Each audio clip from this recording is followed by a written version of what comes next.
자, 그러면 이제는 후천적으로, 즉 태어난 후에 국적을 취득하는 방식에 대해서 알아보도록 하겠습니다. 말씀드렸듯이 가장 대표적인 유형은 귀화죠. naturalization이라고 영어로 표현을 하죠.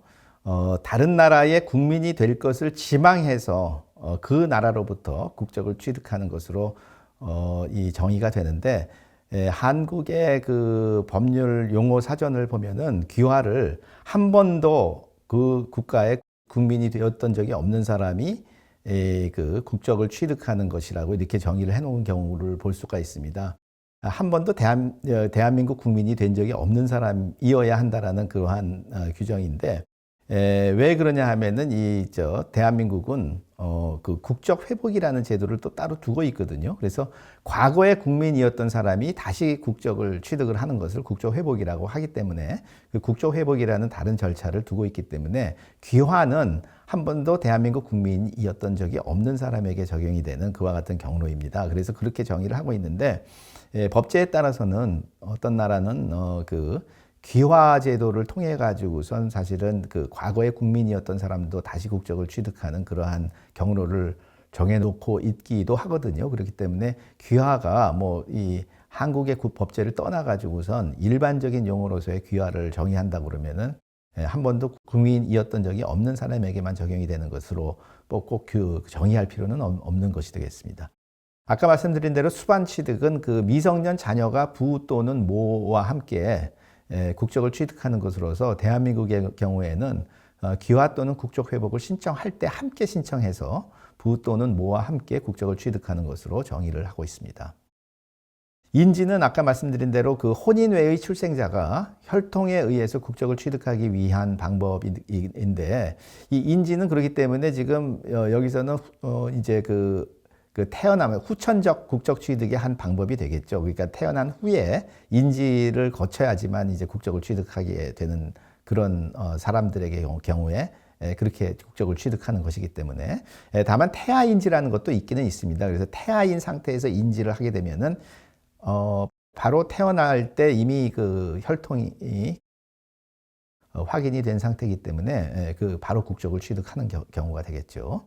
그다음에 국적의 재취득이라는 제도가 있어요. 이거 국적 회복하고 조금 혼동되기가 쉬운데, 이거는 이제 이게 국적을 상실한 경우이긴 하지만은 그것이 뭐 일정한 사람들, 아주 제한된 경우, 뭐냐면은 이제 귀화하거나 국적 회복을 해서 국적을 취득한 사람의 경우에는 뭔가 이렇게 그 절차를 거쳐야 될 것이 있어요. 왜냐면 원래 가지고 있었던 국적을 포기하거나 원래 가지고 있었던 국적을 대한민국에서 행사하지 않겠다라는 그러한 서약을 해야 되는데, 그것을 이행하지 않아서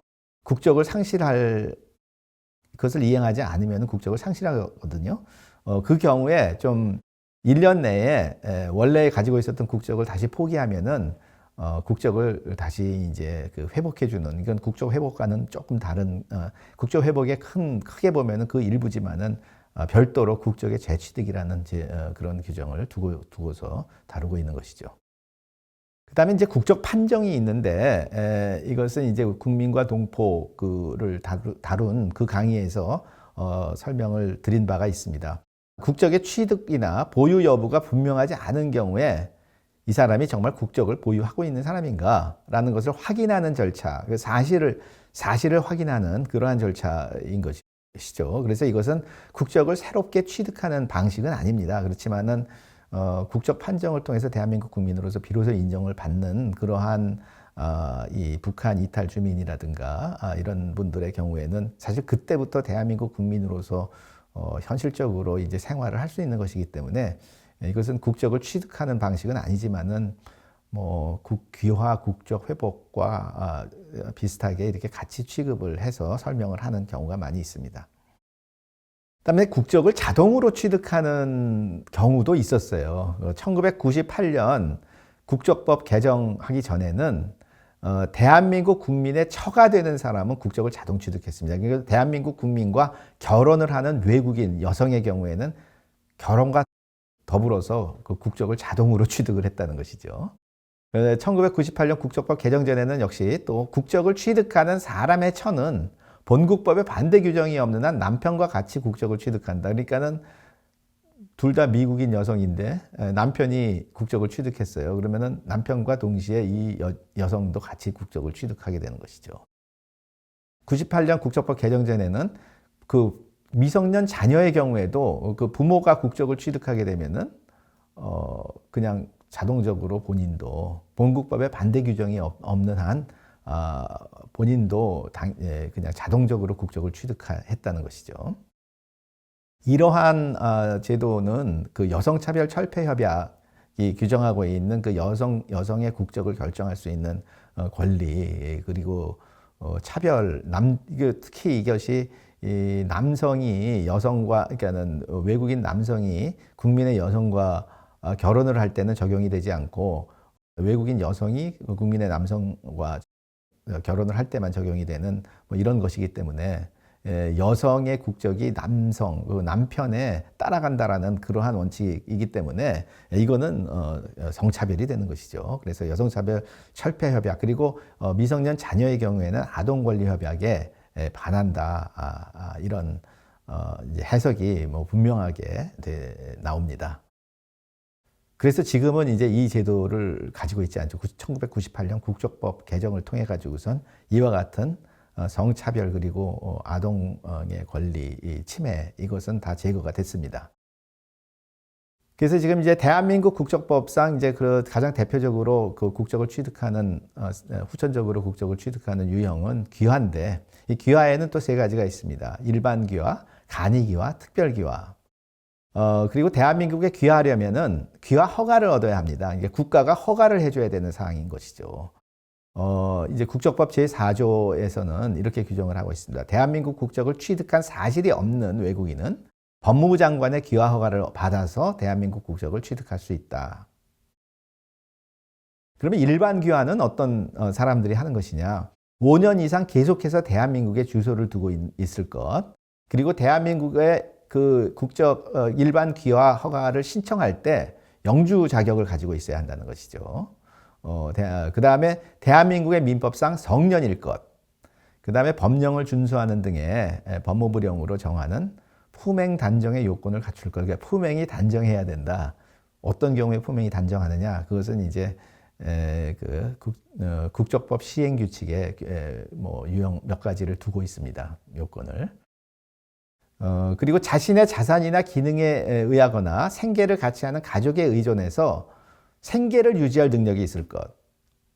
그 다음에 국어 능력과 대한민국의 풍습에 대한 이해 등 대한민국 국민으로서의 기본 소양을 갖추고 있을 것. 그리고 국가안전보장, 질서유지 또는 공공복리를 해치지 않는다고 법무부 장관이 인정할 것. 이것은 뭐 해친다고 인정하게 될 경우에 이제 개입이 되는 것이겠죠. 자, 그 다음에 이제 이게 일반 귀화의 요건이라고 한다 그러면은 간이 귀화, 조금 더 그 거주 기간이 짧은 그 거주 요건이 아까 5년이었잖아요. 그 좀 더 짧은 거주 요건을 두고 있는 그 간이 귀화의 경우에는 가 있는데, 거기에는 두 가지 유형이 있습니다. 하나는 이제 부모와의 연고에 의한 간이 귀화. 이거는 아버지 또는 모가 대한민국의 국민이었거나 이었던 사람, 과거 국민을 부모로 두고 있는 사람, 또 대한민국에 출생한 사람으로서 부 또는 모가 대한민국에서 출생한 사람, 그러니까 이중 출생지주의 같은 유형인데, 이것이 바로 출생과 더불어 국적을 취득하는 것이 아니라 간이귀화, 조금 더 짧은 거주 기간, 이게 3년인데 3년의 거주 기간을 거쳐 가지고선 국적을 취득할 수 있는 것이죠. 대한민국 국민의 양자로서 입양 당시 대한민국의 민법상 성년이었을 것. 성년인 양자의 경우. 그 다음에 이제 이런 이제 세 가지 유형이 있는데, 부모와의 연고에 의한 간이귀화의 세 가지 유형이 있는데, 이 경우에도 그 일반 귀화의 요건으로서 아까 말씀을 드린 성년이어야 한다라는 것, 그 다음에 품행 단정, 그 다음에 생계 유지 능력, 기본 소양, 이 국가 안전 보장 질서 유지 공공복리를 해치지 않을 것, 이러한 요건은 갖춰야 된다는 것에서는 일반 귀화와 같습니다. 자, 그 다음에 굉장히 중요한 그 간이귀화의 요건인데, 이것이 이제 혼인에 의한 간이귀화가 있습니다. 대한민국의 국민인 배우자와 혼인한 상태로 대한민국에 2년 이상 계속해서 주소가 있거나, 국민인 배우자와 혼인한 후에 3년이 지나고 혼인한 상태로 대한민국에 1년 이상 계속해서 주소가 있는 그런 사람. 근데 국민인 배우자와 혼인을 해가지고 이제 2년 국내에서 2년 거주 또는 외국에 들락날락을 한 경우에도 대한민국에 1년은 거주를 해야 되는 그런 경우에는 이제 3년이 혼인한 후에 3년이 지난 경우. 이런 경우에는 아까 그 일반 기와는 달리 일반 기와는 5년이니까 그리고 이제 부모와의 연고에 의한 그 간이 기한은 3년인데 비해서 이런 그 규정을 두고 있는데 이 규정을 두고 있다 보니까는 결혼 이민자들이 한국에 와가지고서 대한민국 국민을 배우자로 해가지고서 살면서 귀화를 하려고 했는데 근데 이제 이런 경우가 이제 그 이혼을 해버렸단 말이죠. 특히 이제 그냥 그 버려진 그다음에 그런 경우도 있고 또 이제 배우자가 뭐 나이가 많다든가 아니면 질병이 있어가지고 사망을 해버린 경우도 있고 말이지. 이런 여러 가지 그런 경우가 발생을 했습니다. 그래서 이 법을 개정을 해서 국민인 배우자와 혼인 상태로 대한민국에 주소를 두고 있던 중에 배우자의 사망이나 실종 또는 자신에게 책임이 없는 사유로 정상적인 생활을 할 수 없었던 사람, 그러니까 남편으로부터 학대를 받았다든가 이렇게 해서 할 수 없이 이혼을 한 경우, 그런 경우에는 그 위에서 말한 자녀 기간을 채웠고 또 법무부 장관이 상당하다고 인정을 하게 되면은 그 혼인 상태에 있지 않더라도 국적을 취득할 수 있도록 귀화할 수 있도록 하고 있습니다. 또 국민인 배우자와 혼인에 따라서 출생한 미성년 자녀를 양육하고 있거나, 그러니까는 뭐 혼인한 상태로 2년을 지나지 않은 상태에서 이혼을 하게 됐는데 자녀를 지금 키우고 있다든가 말이지. 그런 경우에는 이 기간을 채움으로써 그 혼인 상태가 아니라도 귀화할 수 있도록 그렇게 특칙을 두고 있습니다. 뭐 이 혼인귀화의 경우에도 성년, 품행단정, 생계유지 능력, 기본소양, 국가안전보장, 질서유지, 공공복리를 해치지 않을 것. 이 점은 이제 일반 귀화와 같습니다. 자, 그 다음에 이제 특별귀화라는 것이 있어요. 이건 뭐냐면은 부 또는 모가 대한민국 국민인 사람, 미성년 양자까지도 포함을 합니다. 성년 양자의 경우에는 간이귀화를 할 수 있다고 되어 있으니까. 그 다음에 대한민국에 특별한 공로가 있는 사람, 특별 공로자라고 이야기를 하는데, 예를 들자면은 이제 그 독립유공자, 국가유공자, 또 그 자녀들, 이런 경우. 또 과학, 경제, 문화, 체육 등의 특정 분야에서 매우 우수한 능력을 보유한 사람으로서 대한민국의 국익에 기여할 것으로 인정되는 사람일 것. 2010년에 그 국적법을 개정할 때 뭔가 이렇게 국가 경쟁력 강화, 그리고 이제 그런 견지에서 우수한 외국 인력을 대한민국 국민으로 받아들이자라는 그러한 공감대가 있었습니다. 그래서 이 조항이 도입이 됐고 이에 바탕을 두고 지금 그 특별 귀화가 이루어지고 있습니다. 이 경우에는 그 생계 유지 능력 같은 그런 그 요건은 필요로 하지 않는데 품행단정, 기본소양, 국가안전보장, 질서유지, 공공복리를 해치지 않을 것, 이것은 이제 일반 귀화와 같습니다.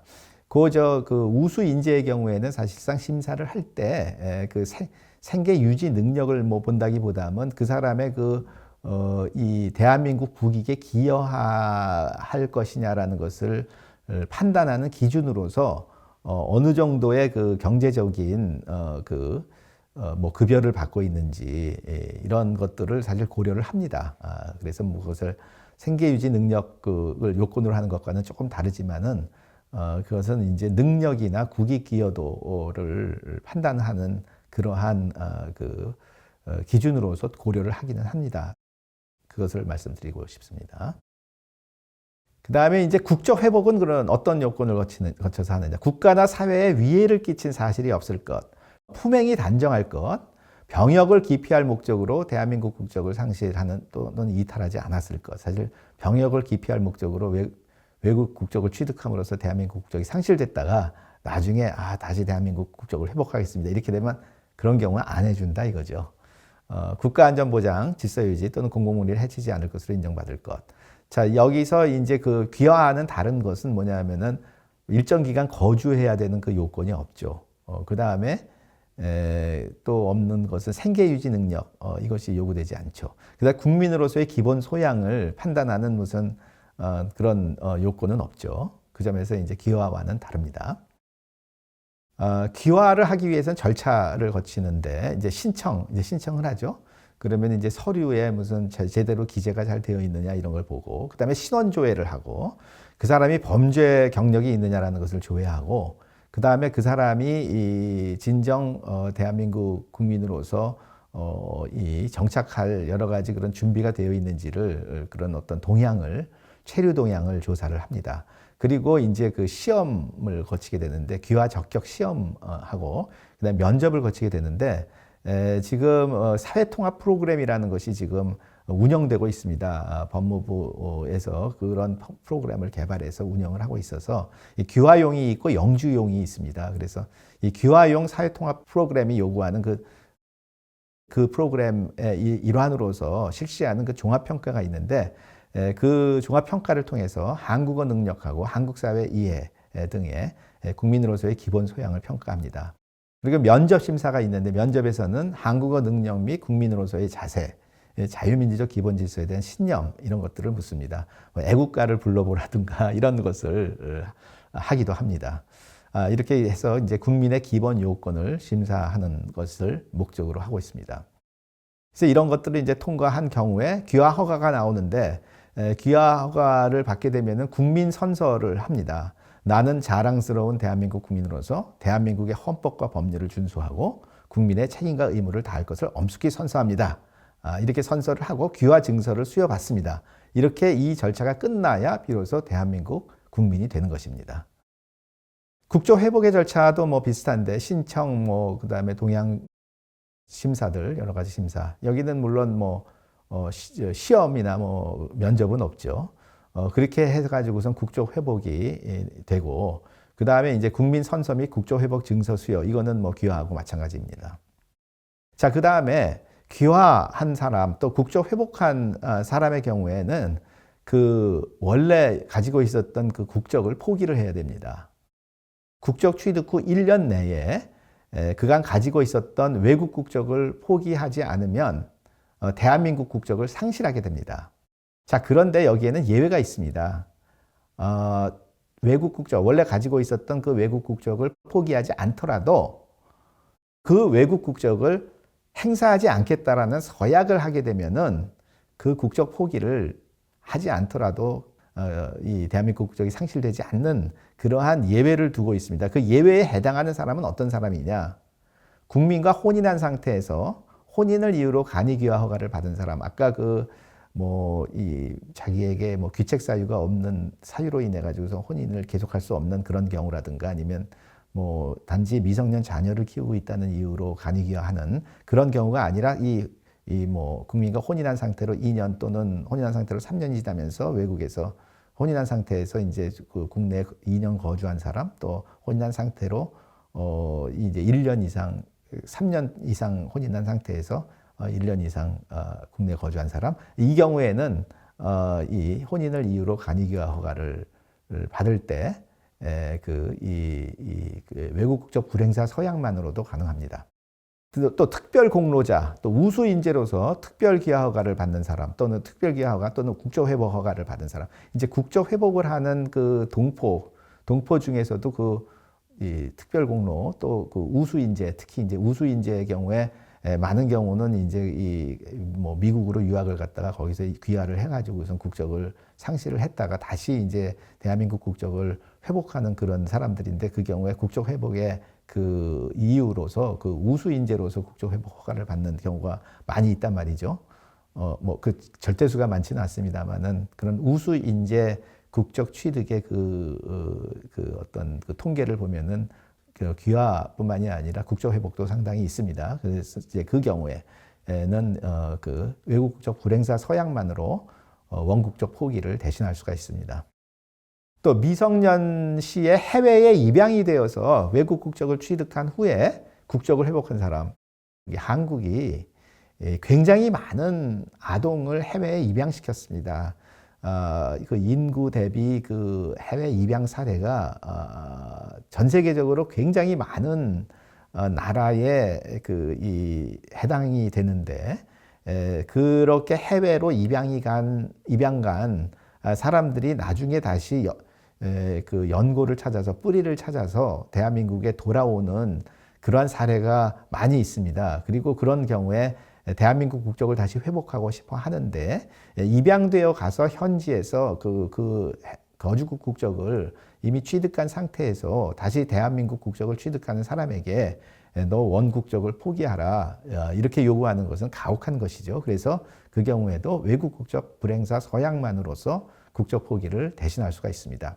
그 다음에 만 65세 이상의 그 나이에 국적 회복을 하는 그런 분들이 있습니다. 미국이나 캐나다나 이런 데로 이민을 갔다가 거기서 이제 오래 살다가 돌아오는 분들인데 이분들은 이제 거기서 벌어놓은 재산도 있고 뭐 또 특히 이제 사회보장 급여를 받는데 그 사회보장 급여를 받기 위해서 그냥 현지의 국적을 그대로 유지하고 할 필요가 있는 경우, 그런 경우를 우리가 고려를 해가지고서 국적법을 개정을 할 때 그러한 유형에 속하는 사람도 그 예외에 포함을 시켰습니다. 그 다음에 이제 본인의 뜻에도 불구하고 외국의 법률 및 제도로 인해서 국적 포기가 어려운 사람, 뭐 그 해당 국가의 그 제도 때문에 사실상 국적 포기를 할 수가 없는, 자기는 국적 포기를 할 수 있어도 국적 포기가 굉장히 어려운 나라가 있거든요. 이제 그런 그 경우에는 할 수가 없으니까 그 예외로 인정을 하고 있습니다. 자, 이제 이렇게 후천적으로 국적을 취득하는 경로를 살펴봤습니다. 그렇다면 이제 얼마나 많은 사람들이 대한민국 국적을 그렇게 취득을 하는지를 살펴보도록 하겠습니다.